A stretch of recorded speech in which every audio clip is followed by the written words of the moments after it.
이 시간 3월 18일 온라인 수요예배 시작하도록 하겠습니다. 이 시간 찬송가 289장 함께 찬양하시겠습니다. 찬송가 289장입니다.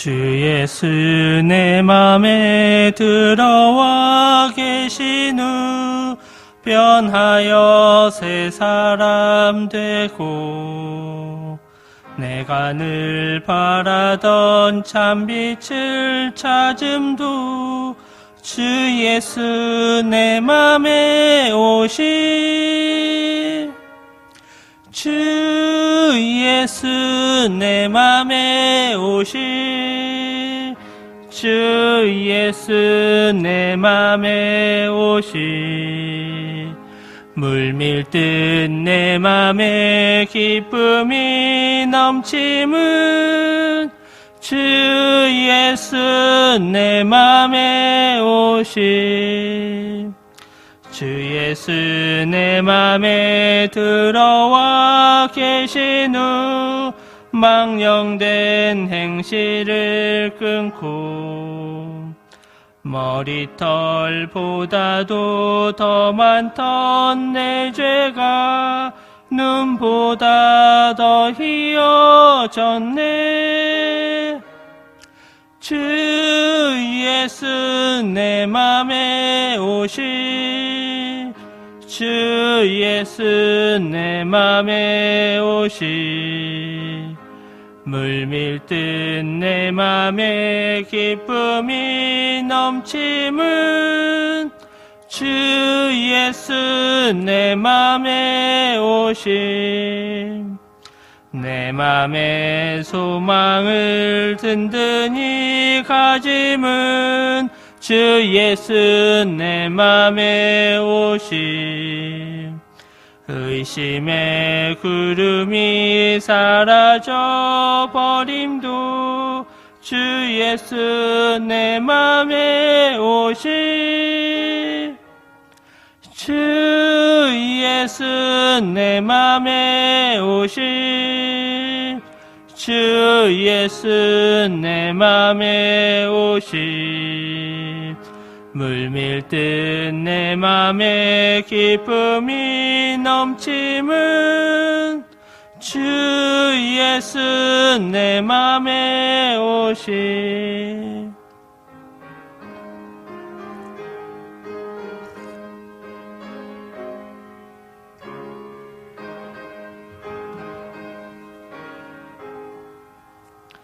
사망의 음침한 골짜기 가다가 밝은 빛 호련히 비쳐 저 멀리 하늘문 환하게 보일고 주 예수 내 맘에 오시 주 예수 내 맘에 오시 주 예수 내 맘에 오시 물밀듯 내 맘에 기쁨이 넘침은 주 예수 내 맘에 오시 내가 저 천성에 올라가 살기는 주 예수 내 맘에 오시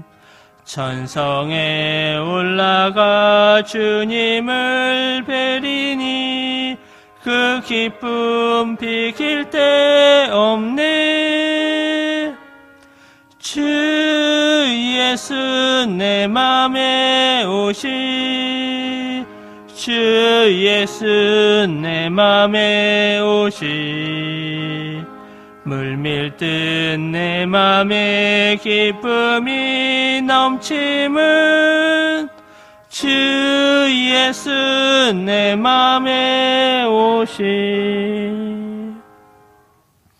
저희를 대표해서 유미정 권사님 기도해 주시겠습니다. 여호와는 빛이요 나의 구원이시리요. 여호와는 내 생명의 능력이시니 내가 누구를 무서워하리요. 온 우주 만물을 창조하시고 지금까지도 온 세상을 지혜로 운행하시며 하나님의 자녀들을 보호하여 주시고 지켜주시는 신실하신 하나님 아버지, 이 시간 온 성도가 각자의 처소에서 마음을 모아 감사함으로 하나님께 수요 예배를 올려드립니다. 예배를 드리는 가정마다 성령님 함께하여 주시옵소서. 세상에 전염병이 창궐함으로 인해 혼란과 두려움 속에 우리들의 일상과 계획들이 막혀버린 이 위기 때에 믿음의 사람들을 흔들어 깨우시는 하나님의 외침을 듣게 하시니 감사를 드립니다. 바이러스보다도 더 무서운 우리들의 죄의 바이러스들이 저희들 심령 안에 있었음을 깨닫게 하시고 깊은 회개와 눈물의 기도가 개인마다, 가정마다, 교회마다 있게 하여 주시옵소서. 죄를 씻기는 주님의 보혈의 은혜가 참으로 귀하고 귀한 것임을 하나님의 자녀로 살아감이 말로 다 할 수 없는 축복임을 고백하게 하옵소서. 코로나19로 어려운 이때에 밤낮으로 수고하고 봉사하시는 의료진들과 봉사자들의 건강과 안전을 지켜주시옵소서. 이 위기 때에 모이지도 못하고 온라인으로도 드릴 수 없는 어려운 교회들이 많이 있습니다. 기도와 물질로 마음을 다해 돕고 섬기고 세우는 사역들이 풍성하게 일어나게 하옵소서. 낙심과 좌절이 아닌 은혜와 감사로 새 힘을 얻어 더 강하고 충만한 교회들로 일어서게 하옵소서. 하나님 아버지, 마지막 때에 우리 자녀들을 위하여 기도하기를 원합니다. 우리의 자녀들이 세상의 문화와 인터넷과 스마트폰을 통해 나쁜 영상과 세상의 음악들로 마음을 빼앗기고 있습니다. 우리 자녀들이 성령 충만함 가운데 하나님을 향한 눈이 되게 하시고 하나님을 찬양하는 입술 되게 하시고 말씀을 가까이 하고 선한 것들을 듣는 귀가 되게 하여 주시옵소서. 하나님의 때를 알고 부르시는 사역의 자리에 비전을 갖게 하셔서 우리의 자녀들이 능력 있게 쓰임받는 하나님의 일꾼들, 리더들이 다 되게 하옵소서. 하나님 아버지, 교회의 모든 예배와 사역과 교제가 멈춰버린 지금의 상황들이 속히 회복되기를 원합니다. 흩어져 있는 영광교회 성도님들 영적으로 육적으로 지치지 않도록 도와주시고 매 순간마다 삶 속에서 드리는 예배가 있게 하여 주시옵소서. 늘 하나님을 가까이 하게 하옵소서. 말씀과 기도로 힘을 얻어 죄의 바이러스로부터 이기게 하시고 코로나 바이러스로부터 지켜주시옵소서. 이 시간 단위에 세워주신 목사님께 성령 충만함으로 능력 있는 말씀을 전하게 하시고 듣는 자들에게는 믿음으로 받아 감사함으로 하나님께 영광 돌려드리는 은혜로운 예배가 되게 하여 주시옵소서. 예배의 시종을 성령님께 의탁하오며 이 모든 말씀 예수님의 이름으로 기도하옵나이다. 아멘.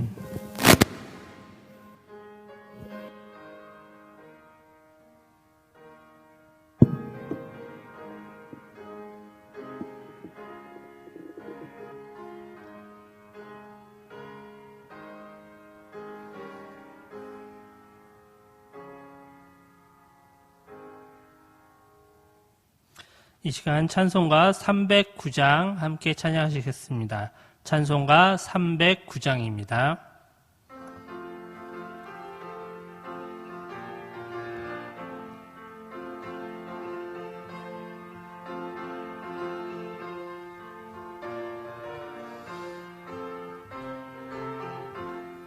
목마른 내 영혼 주가 이미 허락한 그 귀한 영생수 주여 갈망합니다.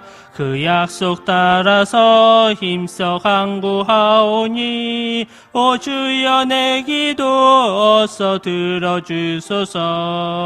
예수의 사랑 예수의 사랑 바다 물결같이 내게 임하니 영광의 물결에 온전히 쌓여서 내 영혼의 기쁨 한량 없도다. 주 내게 약속한 금비 내려주시려. 은혜의 저구름 건너편에 떠올라. 그 귀한 징조가 내게 밝히 보이니 나 힘을 다하여 주께 간구합니다.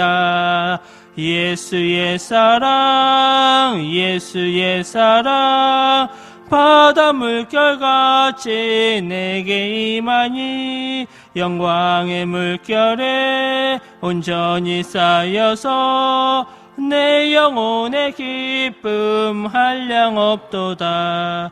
은혜의 소낙비 지금 흡족히 내려 구원의 큰 강물 흘러차고 넘쳐서 내 추한 모든 죄 모두 씻어버리니 나 지금 은혜를 충만하게 받았네.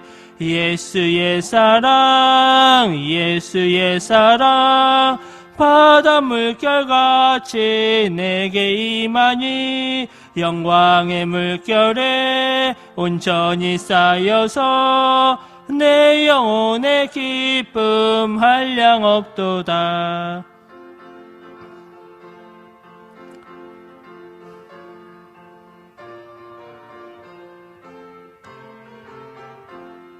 그 차고 넘치는 주의 은혜의 물결 힘차게 밀려와 내게 만족합니다. 오 할렐루야로 주를 찬송하오니 내 맘의 기쁨이 항상 충만함이라. 예수의 사랑, 예수의 사랑, 바다 물결같이 내게 임하니 영광의 물결에 온전히 쌓여서 내 영혼의 기쁨 한량 없도다. 오늘 함께 보실 하나님의 말씀은 사무엘상 4장 2절에서 11절 말씀까지입니다. 사무엘상 4장 2절부터 11절 말씀까지입니다. 제가 진 성경으로는 구약성경 414페이지에 있습니다. 사무엘상 4장 2절부터 11절까지입니다. 제가 봉독해 드리겠습니다. 블레셋 사람들이 이스라엘에 대하여 전열을 벌이니라. 그 둘이 싸우다가 이스라엘이 블레셋 사람들 앞에서 피하여 그들에게 전쟁에서 죽임을 당한 군사가 4,000명 가량이라. 백성이 진영으로 돌아오매 이스라엘 장로들이 이르되 여호와께서 어찌하여 우리에게 오늘 블레셋 사람들 앞에 피하게 하셨는고 여호와의 언약궤를 실로에서 우리에게로 가져다가 우리 중에 있게 하여 그것으로 우리를 우리 원수들의 손에서 구원하게 하자 하니 이에 백성이 실로에 사람을 보내어 그룹 사이에 계신 만군의 여호와의 언약궤를 거기서 가져왔고 엘리의 두 아들 홈니와 비나스는 하나님의 언약궤와 함께 거기에 있었더라. 여호와의 언약궤가 진영에 들어올 때에 온 이스라엘이 큰 소리로 외치며 땅이 울린지라. 블레셋 사람이 그 외치는 소리를 듣고 이르되 히브리 진영에서 큰 소리로 외침은 어찌 됨이냐 하다가 여호와의 궤가 진영에 들어온 줄을 깨달은지라. 블레셋 사람이 두려워 이르되 신이 진영에 이르렀도다 하고 또 이르되 우리에게 화로다. 전날에는 이런 일이 없었도다. 우리에게 화로다. 누가 우리를 이 능한 신들의 손에서 건져리요. 그들은 광야에서 여러 가지 재앙으로 애굽인들을 친 신들이며 너희 블레셋 사람들아 강하게 되며 대장부가 되라. 너희가 히브리 사람의 종이 되기를 그들이 너희의 종이 되었던 것 같이 되지 말고 대장부 같이 되어 싸우라 하고 블레셋 사람들이 쳤더니 이스라엘이 패하여 각기 장막으로 도망하였고 살육이 심히 커서 이스라엘 보병에 엎드린 자가 3만 명이었으며 하나님의 궤는 빼앗겼고 엘리의 두 아들 홈니와 비나스는 죽임을 당하였더라. 아멘. 예, 이 시간 온라인 예배를 드리는 성도분들 교회에 많이 오고 싶으실 것입니다.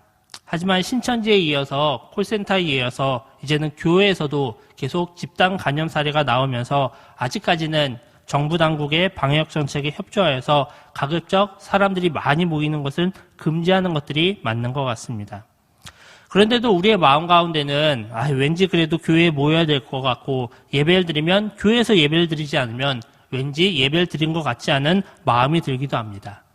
근데 정말 그럴까요? 하나님이 교회라는 건물 안에서만 존재하시는 분이십니까? 또 하나님이 성도들이 몇백 명 이상 모이는 곳에서만 임하시고 가족끼리 혹은 부부끼리 혹은 홀로 조용히 예배드리시는 그 자리에는 임하지 않으실까요? 사실 이것은 신학적으로 굉장히 논쟁적인 부분입니다. 하지만 성경에 비슷한 사례가 있어서 하나님이 어떤 것을 기뻐하시는지 저희가 함께 살펴보려고 합니다. 오늘 본문을 보면 이스라엘과 블레셋이 전쟁을 하려고 하고 있습니다. 바로 앞에 사무엘상 3장에는 사무엘이 이스라엘에서 선지자로 세워집니다. 근데 아직 사무엘이 활동하기 전에 이스라엘 사람들이 블레셋과 싸우려고 함께 모였습니다. 그래서 이스라엘 사람들은 에베네스에서 모이고 블레셋 사람들은 아벡에 진을 쳤습니다. 그리고 둘이 전투를 하였는데 그만 이스라엘 군사들이 지고 맙니다. 그 전투에서 죽임을 당한 이스라엘 군사가 4,000명 정도 되었다라고 나오고 있습니다. 이스라엘로서는 참 뼈아픈 패배가 아닐 수 없습니다. 그런데 아직 전쟁이 끝나지 않았습니다. 이스라엘은 블레셋과 다시 전투를 준비합니다. 그런데 한번 전투에서 지고 다시 다음 전투를 준비할 때는 어떤 것들을 준비해야 될까요? 지난번에 우리가 왜 졌을까? 우리의 전략 가운데 어떤 문제가 있는지, 또 상대방에겐 어떤 강점이 있는지를 다시 한번 살펴봐야 됩니다. 하지만 이스라엘은 무엇을 준비합니까? 일단 이 전쟁의 패인은 하나님이 우리를 지시게 하셨다라고 결론을 내립니다. 이것은 맞는 이야기입니다. 분명 이스라엘은 하나님의 통치를 받는 나라였고 전쟁의 승패는 이스라엘의 전술이 아닌 하나님의 역사하심에 그 승패가 있습니다. 이스라엘 민족이 가나안 정복 전쟁을 할 때 그들은 가장 큰 성인 여리고성에서 대승을 거두었습니다. 그리고 작은 성인 아이성에서는 패배를 합니다. 이것은 바로 아간의 범죄 때문이었습니다. 이후에 사사시대에도 이스라엘 백성들이 하나님께 불순종하고 우상 숭배를 하자 어떻게 되었습니까? 하나님께서 이방의 다른 나라들을 통하여서 이스라엘을 치셨습니다. 그리고 이스라엘 백성들이 하나님께 부르짖으면 하나님께서 그때 사사들을 보내주셔서 그들을 다시 한번 구원하여 주셨습니다. 이것이 사사시대 내내 계속되었었고 이제 사사시대가 끝나는 시점에서 이스라엘은 블레셋과 전쟁을 하였다가 패하고 말았습니다. 그러면 어떻게 해야 될까요?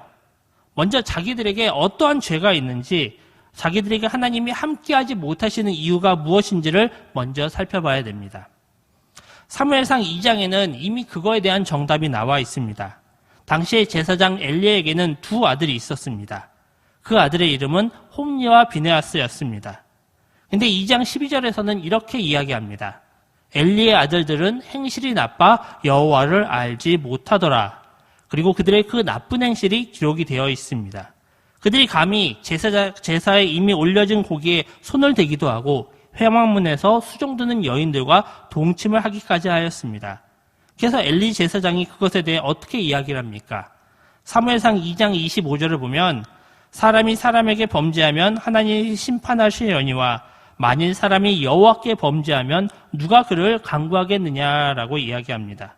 그들이 범죄하는 것은 하나님에게 범죄하는 것이기 때문에 이것이 너무나도 큰 죄다라는 것입니다.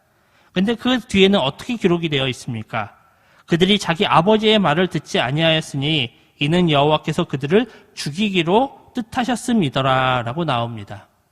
아버지의 간곡한 부탁에도 아들은 말을 듣지 않았고 이것은 이미 하나님께서 그들을 죽이기로 심판을 예정하고 계시다라는 것입니다.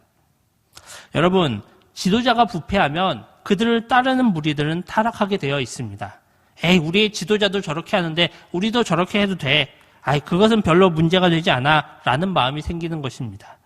제사장의 아들들도 똑같이 제사장들입니다. 근데 그들이 범죄하면 당연히 이스라엘 백성들도 타락하고 여호와께 불순종하였다라는 것입니다. 그러면 이제 어떻게 해야 됩니까?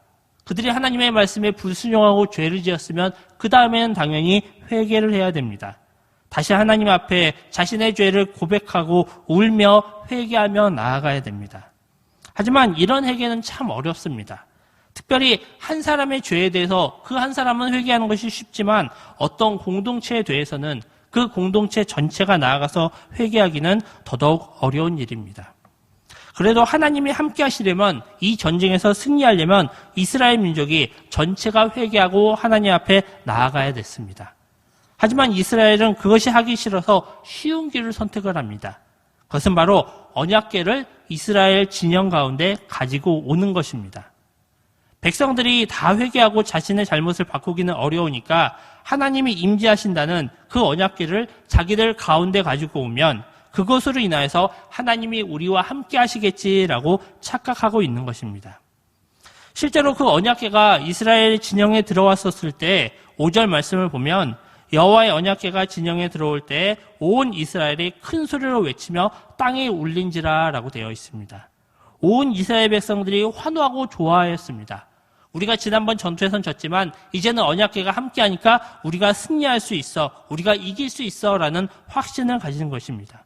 그리고 그것을 보고 반대편 블레셋 사람들도 굉장히 놀랍니다. 그들의 반응이 7절과 8절에 나오는데 블레셋 사람이 두려워하여 이르되 신이 진영에 이르렀도다 하고 또 이르되 우리에게 화로다. 전날에는 이런 일이 없었도다. 우리에게 화로다. 누가 우리를 이 능한 신들의 손에서 건지리요. 그들은 광야에서 여러 가지 재앙으로 애굽인을 친 신들이니라 라고 이야기합니다.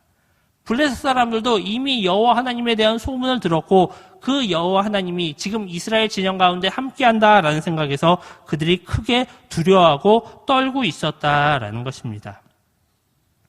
근데 사실 이것은 그 당시도 그리고 지금까지도 이어지고 있는 사람들의 잘못된 신관입니다. 세상에는 수많은 사람들이 수많은 종교를 믿고 살아갑니다. 그리고 그 대부분의 종교는 각자의 신을 모시며 살아갑니다. 근데 여러분, 그 가운데에서 수많은 신들 가운데서 살아있는 신은 몇 분이나 됩니까? 오직 한 분, 저희가 믿는 여호와 하나님만 참 살아계신 하나님이십니다.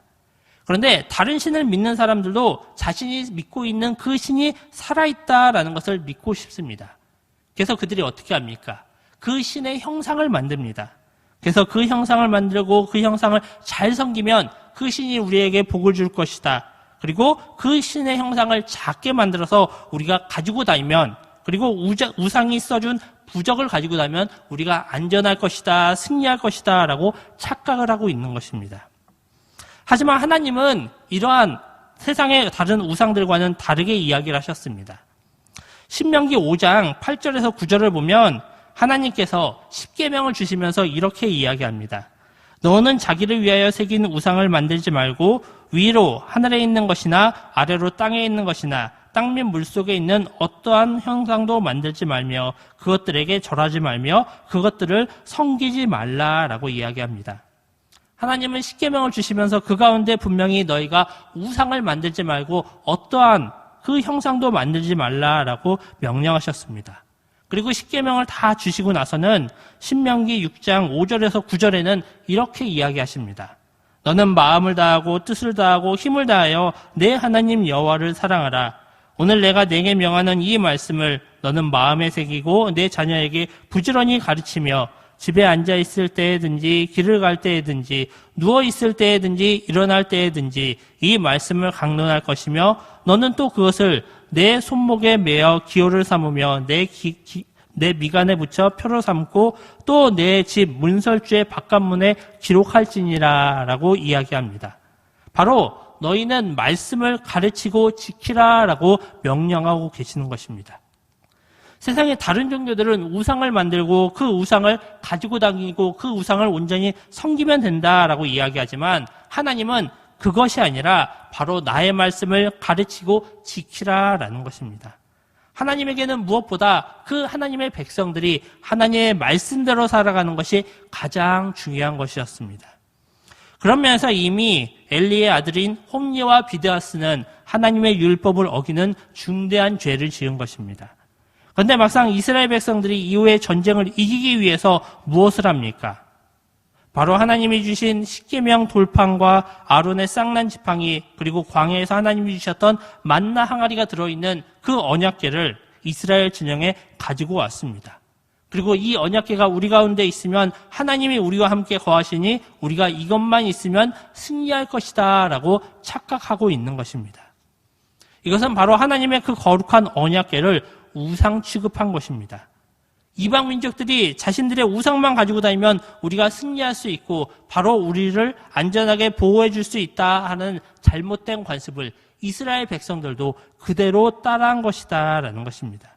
그만큼 이스라엘 민족은 지금 그 가나안 땅에서 이방 민족의 풍습에 물들어 있었던 것이고 그들이 하나님을 바르게 섬기지 못한 것입니다. 그 결과, 그 전투의 결과가 무엇입니까? 오늘 말씀 10절, 11절에 보면 이렇게 나옵니다. 블레셋 사람들이 쳤더니 이스라엘이 피하여 각기 장막으로 도망하였고 사륙이 심히 커서 이스라엘 보병에 엎드린 자가 3만 명이었으며 여호와의 궤는 빼앗겼고 엘리의 두 아들 홈니와 비느하스는 죽임을 당하였더라 라고 나옵니다. 앞의 전투에서는 4,000명이 죽었다고 그들이 큰 패배를 당하였다라고 생각하였습니다. 하지만 막상 언약궤를 가지고 나가서 실제로 한 전투에서는 3만 명이나 죽는 거의 10배에 가까운 더 큰 패배를 당하게 된 것입니다. 그리고 거기에서 끝이 아니었습니다. 이스라엘 민족이 이것만 있으면 우리가 승리할 것이다 라고 착각하고 가져갔던 그 하나님의 언약궤, 하나님의 성소 가운데서도 가장 깊은 곳, 지성소에 있었던 그 언약궤마저도 빼앗겨 버렸습니다. 그리고 하나님의 심판으로 엘리의 두 아들 홈니와 비느하스도 죽임을 당하게 되었습니다. 결국 하나님의 언약궤를 우상 숭배하였던 이스라엘은 이렇게 빼앗은 패배를 당하게 된 것입니다. 나중에 하나님께서 이 언약궤를 다시 돌려주시지만 그것은 거의 20년이나 걸쳐서 그것이 돌아오게 됩니다. 그럼 이 이야기가 지금 현재 우리의 상황과 무엇이 비슷할까요? 언제부턴가 사람들은 교회를 건물로 생각하기 시작하였습니다. 그래서 교회 건물은 하나님이 거하시니까 점점 더 크고 화려해야 된다라고 생각하였습니다. 그래서 많은 교회들이 무리하여서 예배당을 건축하고 성도분들의 귀한 헌금을 그것의 이자를 갚는 데 사용을 하였습니다. 이것은 이스라엘 백성들이 언약궤를 우상 숭배했듯이 교회라는 그 건물을 우리들도 우상 숭배하고 있는 것입니다. 마태복음 18장 20절에 보면 두세 사람이 내 이름을 모인 곳에선 나도 그들 중에 있느니라 라고 이야기하셨습니다. 그리고 저희가 초대교회의 모습을 보면 그들은 화려한 건물에 모이는 것이 아니라 가정집에 모였습니다. 결국 지금 저희가 이렇게 온라인 예배를 드리고 있는 이것도 저희가 하나님 앞에 예배를 드리는 바른 모습이다라는 것입니다. 제가 2000년도 초반에 터키에 선교 여행을 간 적이 있습니다. 터키는 여러분이 알다시피 요한계시록에 있는 7교회가 나오는 초기 기독교인들이 굉장히 많이 있었던 곳입니다. 근데 그곳에 기독교인들의 박해가 점점 더 심해지자 사람들은 지하에 내려가서 굴을 파고 생활을 하기 시작하였습니다. 사진을 보여주시죠. 저기에 나오는 곳은 데링쿠유라는 곳입니다. 사람들이 지하에 땅을 파고 들어가서 거기에 사람들이 사는 곳을 만들었고 그 가운데 십자가 교회를 만들었습니다. 저기는 이제 길이 십자가 모양으로 나와 있다라고 그러고 저기에 사람들이 모여서 함께 예배를 드렸습니다. 또 다음 그림을 보면 여기는 신학교를 썼던 곳이라고 합니다. 그래서 사람들이 여기에서 하나님의 말씀을 계속적으로 가르치고 계속적으로 그 말씀을 배워서 사역을 해나가는 사람들을 계속적으로 만들었다라고 되어 있습니다. 이 데링쿠유라는 곳은 굉장히 길고 넓게 되어 있습니다. 거의 지하에 120m까지 들어간다라고 합니다. 그리고 여러분들이 지도에 보면 알다시피 그 모양이 너무나도 복잡하고 크게 돼 있어서 한번 잘못 들어가면 길을 잃어서 생명을 잃기도 한다라고 합니다. 그러면 사람들이 왜 저 지하에 와서 그렇게 생활을 했을까요? 바로 그것에 대한 이유는 한 가지입니다. 사람들이 함께 모여서 신앙생활을 하기 위해서 박해를 피하여서 겉에 있는 화려한 건물인 교회에 모였던 것이 아니라 지하에 모여서 그들이 함께 신앙생활을 하고 예배를 드렸다라는 것입니다. 비록 지금 한국교회처럼 크고 화려한 예배당은 없지만 저 지하에서 사람들은 하나님을 찬양하고 하나님의 말씀을 듣고 예배를 드리고 그 은혜를 함께 잘 나눴을 것입니다. 지금 우리가 어디에서 예배를 드리느냐, 사람이 몇 명이 모이느냐, 그거보다 훨씬 더 중요한 것은 바로 우리가 과연 하나님의 말씀을 얼마나 지키며 살아가냐라는 것들이 중요합니다. 사람들은 죄된 본성이 남아있다 보니 아무래도 연약한 존재들입니다. 그래서 혼자 있을 때, 세상 사람들과 함께 있을 때는 쉽게 그 세상 사람들과 동화되고 그들의 죄를 따라하게 됩니다. 하나님께서는 그것을 막기 위해서 우리를 혼자로 부르신 것이 아니라 바로 교회라는 공동체로 불러주셨습니다. 그래서 저희는 매주 모여서 함께 예배드리고 서로 교제하고 서로의 삶을 돌아보고 권면하며 그렇게 살아가고 있습니다. 비록 저희가 지금은 이 예배당에 함께 이렇게 모이지 못하고 있지만 하나님이 저희들에게 가장 바라고 원하시는 것은 우리가 어디에 있든지 하나님의 말씀을 지키며 그 말씀대로 살아가는 것입니다. 저희가 언제 다시 모일지 저희가 아직 확신할 수는 없습니다. 하지만 저희들의 마음 가운데 저희가 다시 모이기를 다 같이 소망하는 마음은 있을 것입니다. 하지만 우리는 그것뿐만 아니라 우리가 하나님의 말씀을 더 잘 지키며 살아가야 되겠다. 내가 비록 지금 교회라는 예배당에 나가지는 못하지만 내가 있는 곳에서, 우리 가정에서, 회사에서, 학교에서 나의 이웃들에게 하나님의 말씀을 온전히 실천하고 그 사랑을 나눠주며 살아가는 것이 하나님이 가장 원하시고 기뻐하는 것입니다. 저희가 지금 함께 모이지는 못하지만 저희 영광교회 성도분들이 이 하나님의 말씀대로 하나님의 말씀을 사랑하고 그 말씀을 마음에 새기고 그 말씀을 지키면서 그렇게 살아가실 수 있기를 기도합니다. 이 시간 제가 기도함으로 말씀을 마치겠습니다. 하나님 아버지, 저희가 오늘도 이렇게 온라인 예배로 함께 예배를 드렸습니다.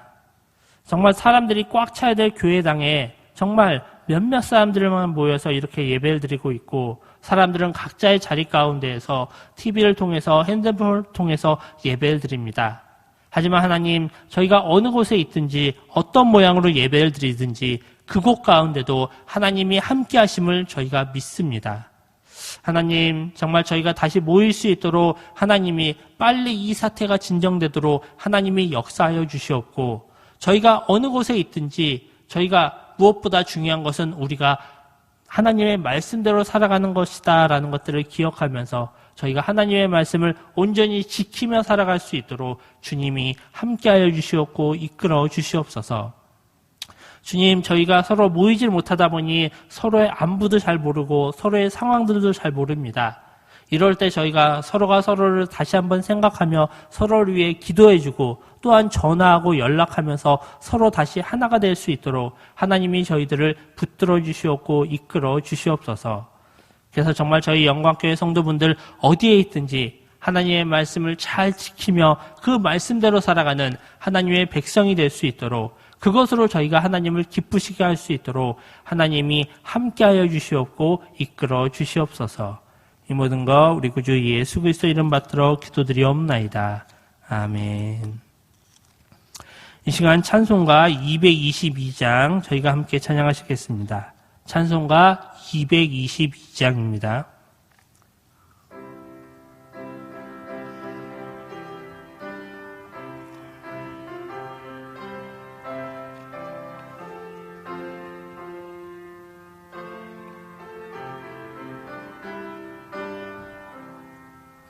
우리 다시 만날 때까지 하나님이 함께 계셔 훈계로서 인도하며 도와주시기를 바라네.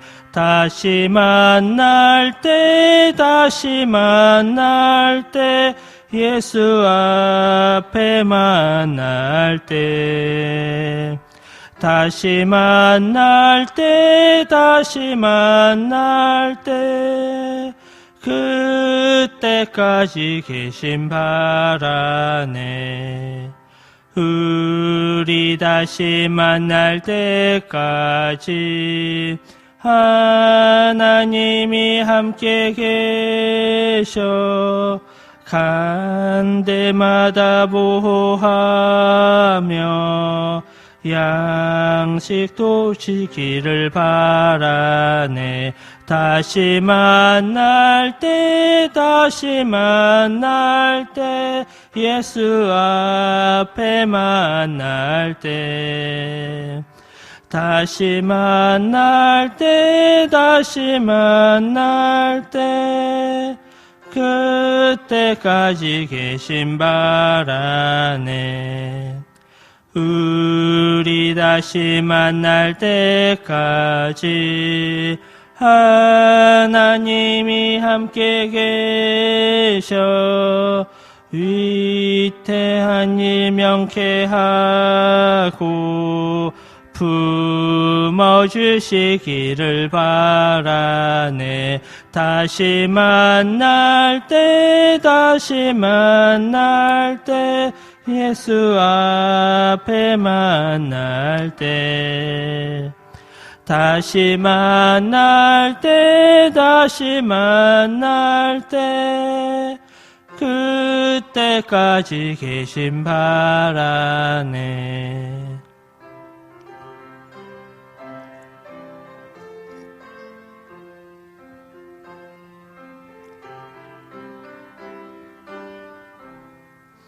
우리 다시 만날 때까지 하나님이 함께 계셔 사망 권세 이기도록 지켜주시기를 바라네. 다시 만날 때 예수 앞에 만날 때 다시 만날